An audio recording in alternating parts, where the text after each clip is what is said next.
Government వచ్చి కొద్ది రోజులే 2 నెలలు కూడా పూర్తి కాల మొత్తం స్టడీ జరుగుతుంది.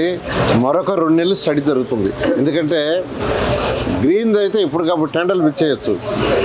ఒకసారి కొంత వర్క్ చేసి కొన్ని 90%, 80%, 40% వరకు రకరకాలుగా ఉంటాయి కాబట్టి వీటికి కమిటీలు వేసాం. ఈ ప్రభుత్వాన్ని, తెలుగుదేశం ప్రభుత్వాన్ని నమ్ముకొని ల్యాండ్ ఇచ్చారో, ఏ ఉద్దేశంతో ఇచ్చారో, ఇక్కడ మంచి రాజధాని రావాలని, వాళ్ళ భూములకు కూడా విలువ రావాలని ఖచ్చితంగా అది వచ్చే విధంగా ఖచ్చితంగా చేస్తామని రైతు సోదరులందరూ తెలియజేస్తాం. స్టడీ చేయడానికి ఐఐటి హైదరాబాదు, ఐఐటి చెన్నై ఇద్దరికి ఇచ్చాం. వాళ్ళకు కూడా 1 మంత్ టైం ఇచ్చాము.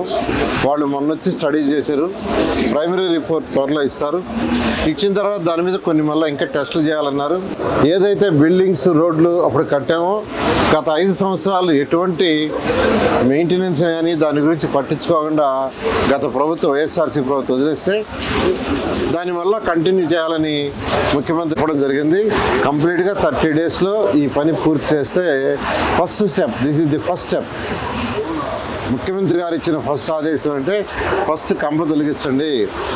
ఒక బిల్డింగ్ ఎక్కి చూస్తే జడ్జెస్ బంగ్లాస్ అన్ని కంప్లీట్గా కంపతో మునిగిపోయింది. అక్కడికక్కడే సీఎం గారు ఇన్స్ట్రక్షన్ ఇచ్చారు, ఇమీడియట్గా కంప మొత్తం తొలగించమని. దానికి టెండర్లు ఇచ్చాము.